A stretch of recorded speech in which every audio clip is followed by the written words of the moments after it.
Well, it's a rainy day outside, and I'm indoors planning my tiny home.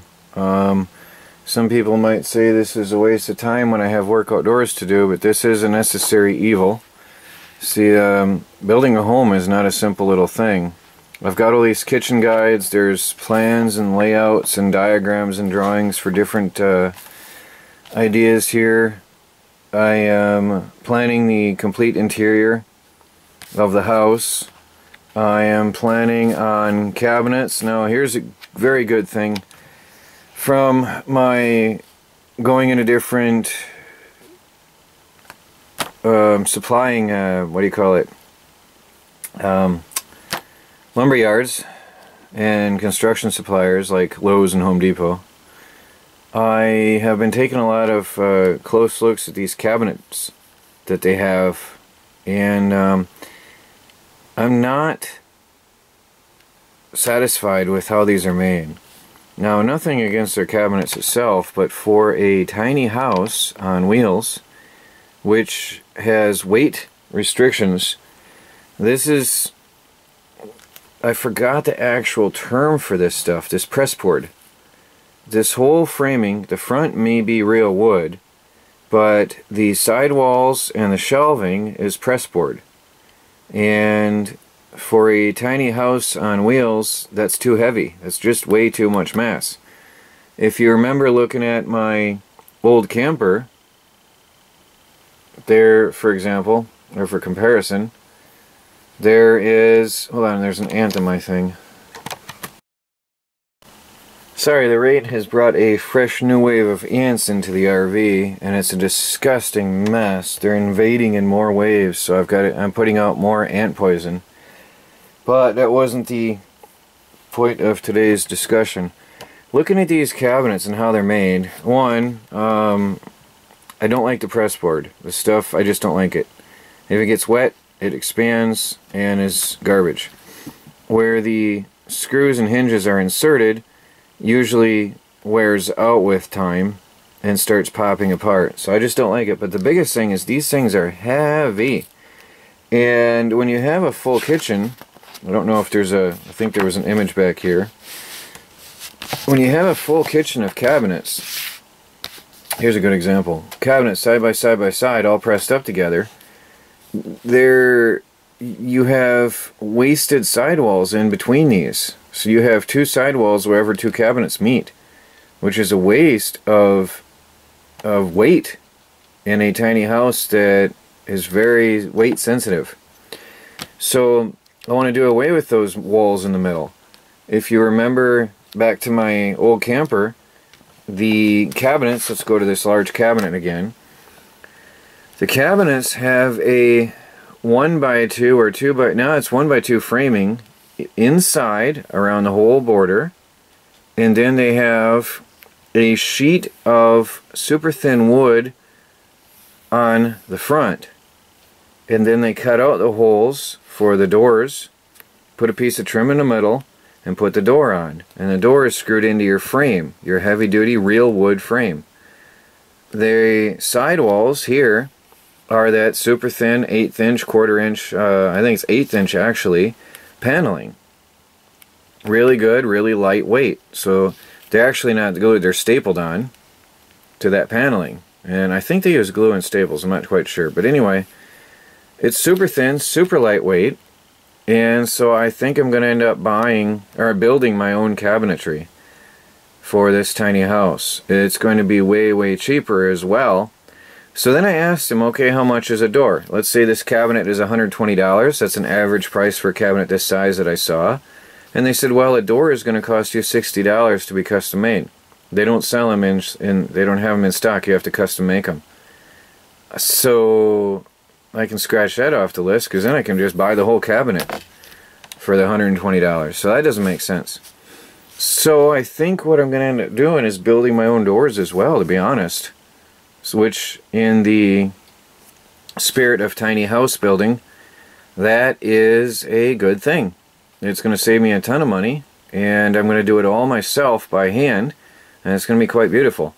I've looked at some of the cabinet doors, and if you look at a door you've got a outer raised wood frame, and then generally, well, sometimes they have a piece in the middle for heavier cabinet doors, and then generally on the back you have a flat, super thin piece of wood stapled on.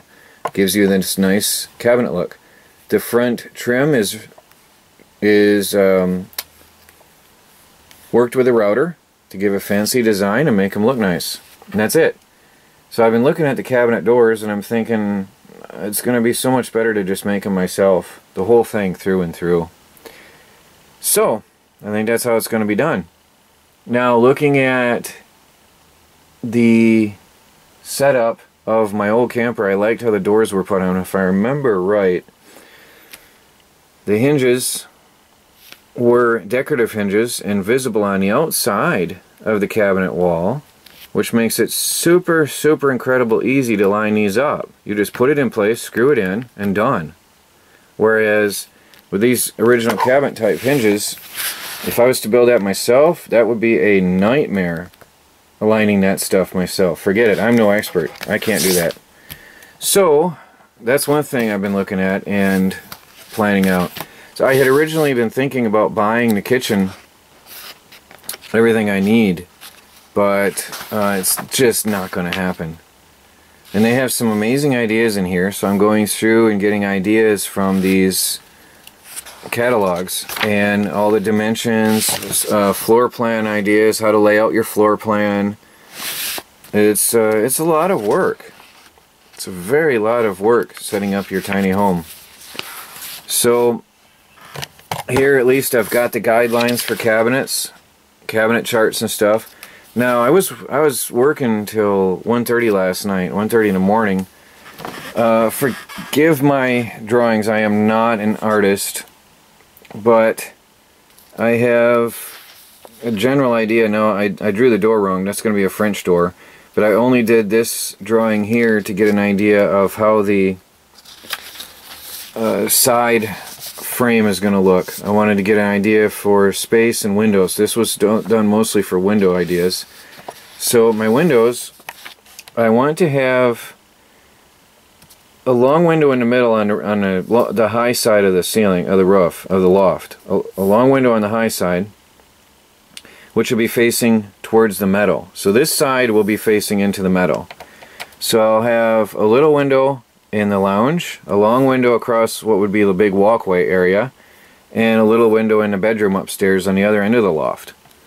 The kitchen and bathroom both will have a window. The one should be right over the sink, and then the other one in the bathroom. I prefer windows in the bathroom to allow humidity to get out, moisture to get out, and airflow. And then there's the sunroom, which actually I'm going to build and finish a little bit later. I'm going to concentrate on the main house build, and then later finish the sunroom part of the house, because that is going to be a little bit of cost, which is also non-essential in the summer right now. And as far as it looks, I'm not sure, but I'm thinking the study probably will not have a window, but it's going to have plenty of lighting. So there's that. And again, I'm not an artist, but I was looking at ideas for my home here, and I was looking at the study. So there's going to be a 5-foot high roof, and I'm going to have, I had thought I was going to put a wall in here, but probably not. So I'll have some cabinets and a chair and a desk in here. Now, when you're sitting, you don't need 6.5, 7 foot of ceiling space. So 5 foot will be perfect for the study. And then you have a stairway going upstairs to the stand-up loft, the full height loft here, where I'll have a futon sofa, and over it, under the shorter edge of the roof, I'll have a TV, my LED TV, and all my electronics and equipment. So that'll be a nice study area right there. That'll be really nice. And I was just getting an idea of the stairwell here basically you'll have a stairwell up, turn around and go up to the, so there's the 5-foot study, the taller stand-up lounge, and then a couple steps up to your normal loft, which will be of course shorter. And then you've got your 6.5 foot ceilings here. 6.5 foot is what I'm going with to be, actually. I'm only going to have a 6.5 foot ceiling. Nobody I know is taller than me, and I don't need any more than my headspace. That's perfectly fine for me. So that'll be your normal loft and then your bedroom. Under the stairwell, actually, grab my pen, because under the stairwell is, I'm working on ideas here. Now this is not drawn to size, to scale, but under the stairwell I was thinking about making a whole series of bookshelves of storage, and I saw an idea where the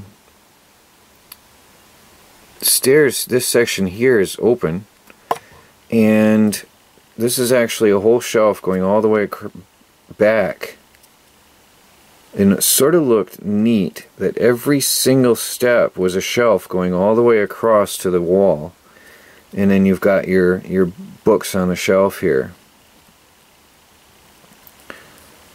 which is a really cool idea that I like a lot, and that maximizes storage in your tiny home, using the stairs as a shelf. So that's another drawing. And then I was going through, and I won't go into too much detail on this because this is all speculation, but I have been looking at the cost of materials, and this is scary. Oops, that's my garden. I drew my dimensions out on the back sides of each of these. Oh, not that one. I drew out my dimensions, and then I roughly figured out, I was looking at wood paneling, which is really, really nice looking, and I would prefer to do wood paneling, but we're talking about $800 to $1,000 for wood paneling. I don't know how people do it. I think a lot of people that build these tiny homes have a ton of money, because you see people saying, I built my house for only $40,000. Well, only $40,000 is a lot of money to me. So I'm going to have to look for some recycled wood. I was in contact with somebody who said he was going to hook me up with a shed, but I haven't heard back from him in a while. So it'd be awesome if that works out, but if not, we're looking at, somehow I've got to find some wood, because I like the interior being all wood. It's really nice. And then I was going with the other idea. I've broke up my house into sections and looked at, I was thinking about plywood, of course, for the porch walls. Two of the walls in the porch are going to be mostly glass. Actually, Luan, what do you call it? Not Luan, Lexan, for lightweight and durability and cost. But anyway, two of these walls are going to be glass, let's say, to allow sunlight to enter in and warm the porch in winter. Two of the walls will be simple plywood. So this is enclosed porch. It's a completely enclosed, roofed in, completely, absolutely closed, and it's a solar porch. The kitchen, I'm going to use, this is 1/4 inch sanded and varnished plywood is what we're talking about here. The kitchen is going to have, well, this is the kitchen and bathroom area, will have sanded and varnished plywood all the way across on 3 walls.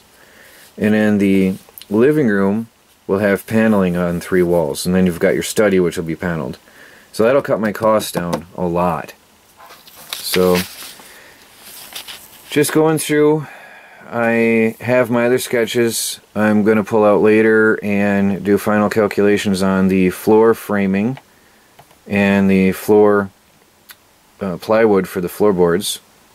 So that's going in pretty soon, in about a week or two. I get paid and I'll be getting the materials for the flooring. So the demolition on the old camper has to be done pretty soon. That's why I'm taking the time today to really sit down and figure out all the numbers on this. So I won't be doing any outdoor work. It seems like Wednesdays are the days that I don't get a lot done. But I won't be doing much outside, if anything at all today, this is the job for the day. Planning my tiny house on wheels. So, hope you guys like what you see so far. It's really starting to come together on paper anyway. But the numbers are scary. So I've really got to come up with some ways to save. For example, building my own cabinets is going to be so much cheaper. And actually so much more satisfying in the end when it's done.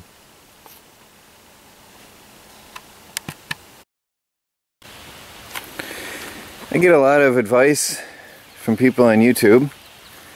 Some of it's good, some of it's bad.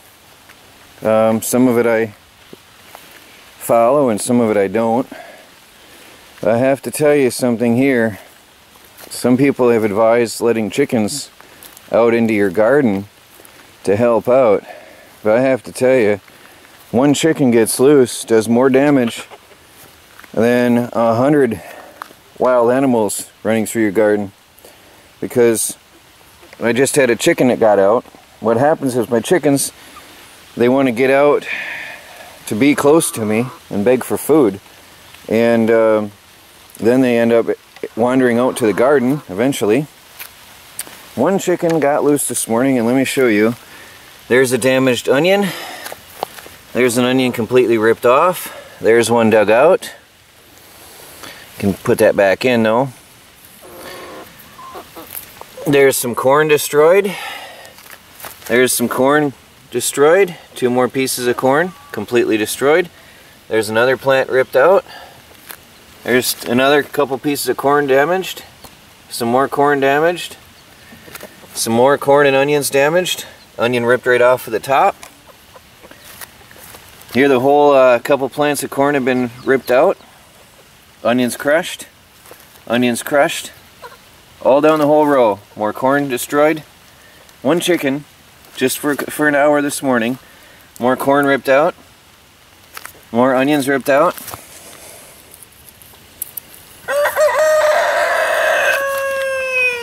More corn damaged. Another onion half ripped out. Another onion ripped out. More corn broken. Some more onions damaged and flattened. More damage.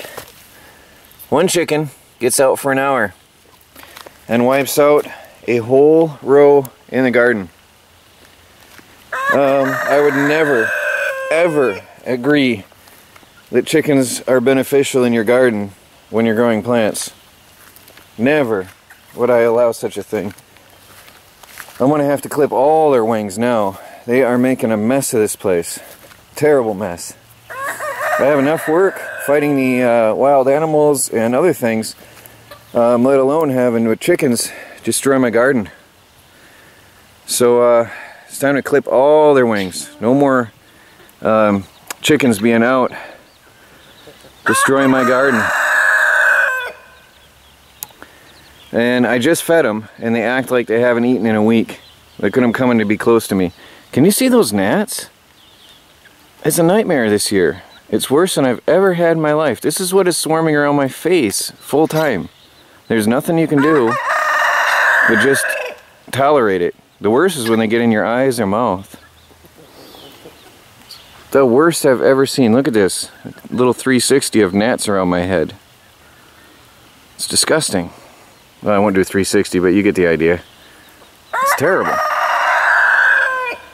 Well, anyway, been working on the computer today. I was way backed up on computers or on video work, and it's raining hard. Well, pretty much. It's a little bit lighter right now. It lightened up a little, but it's been raining quite a bit. So I decided to work inside a little today and get some more videos caught up. I hope to catch up in the next day or two, finally. I've been saying that forever, but with the sunny days, I've been working outside more. With the rain, I think I'm also going to spread some of the paper down along the walkways in my garden. The rain will help hold it down as I put the rocks down, and spread whatever mulch I have left. Try to get this garden under control a little bit better. So I'm going to go back inside. These gnats are horrendous. They start to bite too. Change of plans. I just had a chicken in my garden again, and I'm losing too much, way too much. These guys act like they don't get fed. So annoying, little beggars.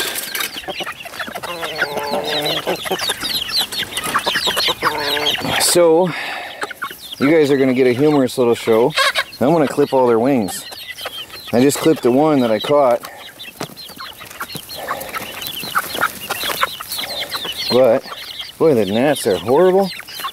I have a hat on, but the gnats are going after my head and bouncing against me. It's just a cloud. So, let me set up my tripod and give you guys a little bit of a show. Watch me chase chickens.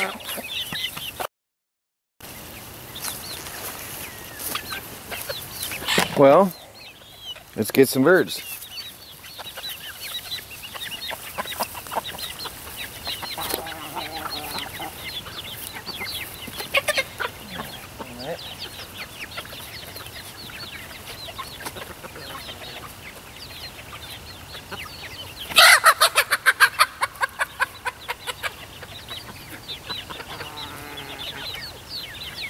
Now, I'm lucky because they want food.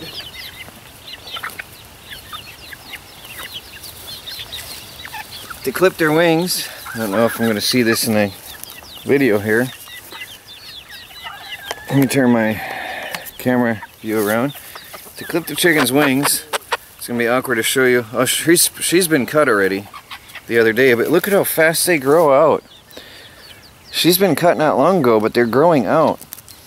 So, to clip her wings, I have to hold her. It's awkward on camera. She's going to fight with me. Sit still. Alright, this isn't going to happen on camera, is it? There we go. Cut them down, but not deep enough that they bleed. You don't want to hit blood, so you cut them off just a little bit, and then the chicken can't fly. She's off balance now. So some of these you're not going to see because it's just too awkward on camera. All you're doing is putting them off balance.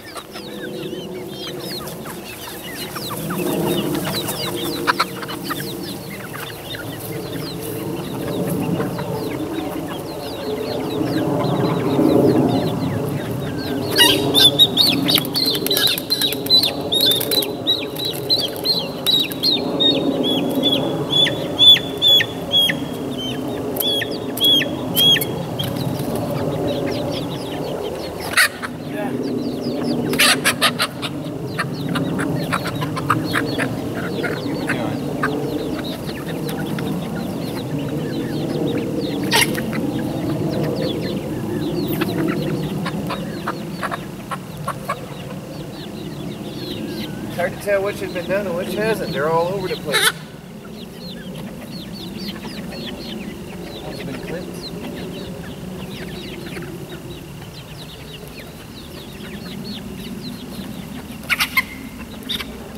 Been clipped.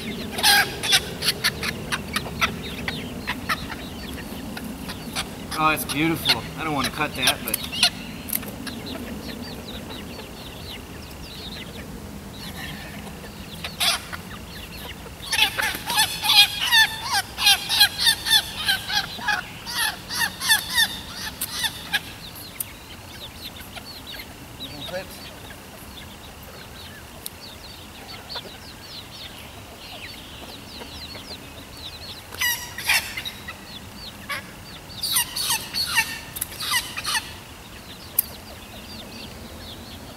done. Can't see the white ones that I haven't done yet. I'm missing some. 1, 2, 3. I'm missing the white hen. 1, 2, 3. I'm missing a hen.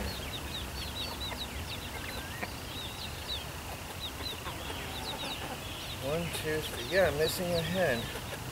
Or? No, I'm not. They're all there. It's 4 of them. Nope, alright, they're all here. Let me see. You've been cut? You haven't. Yes, you have. 1. Have you been cut? You've been cut? You've been cut? Are they all done? Have you been cut? You're the one that's avoiding me.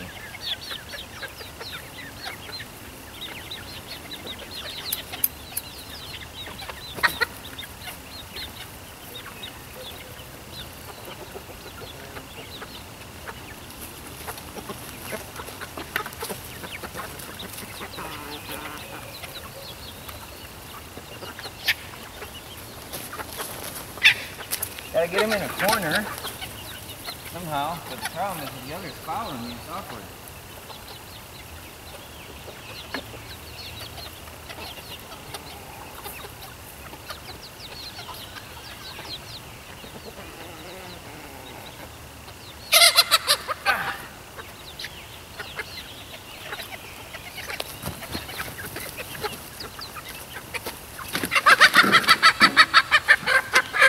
She's done. Alright. It's so hard to tell. With their wings at their side, you can't tell if they've been cut or not.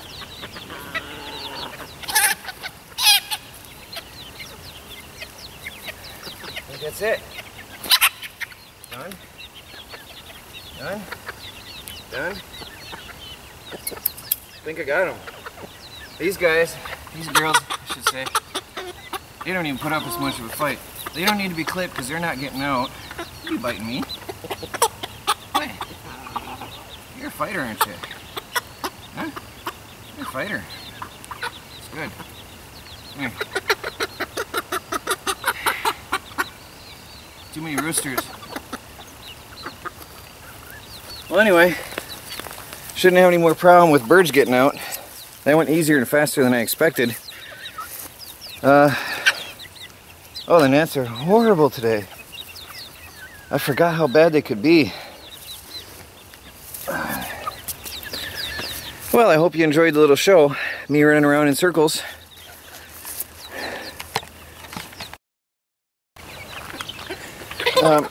Just for info, clipping a chicken's wings does not cause it any discomfort or harm at all. It just simply sets them off balance so that they cannot fly out anymore. So, and to show you, I care for my chickens. I do feed them a lot. This was a 50-pound bag a week ago. And it's the layer pellets, which, look at, they know what it is. I have to go get my container. Forgot that was in there. That's the end of a 50-pound bag of pellets.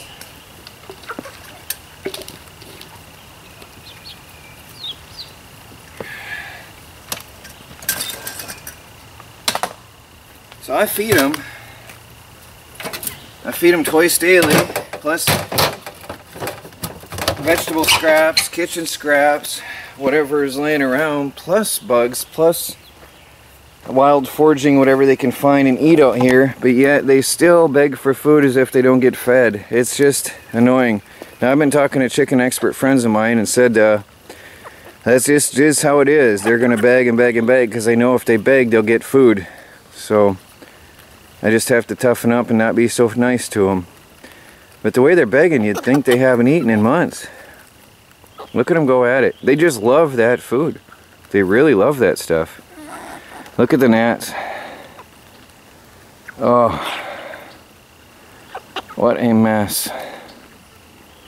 This is so bad right now. Something isn't right this year. It wasn't like this last year.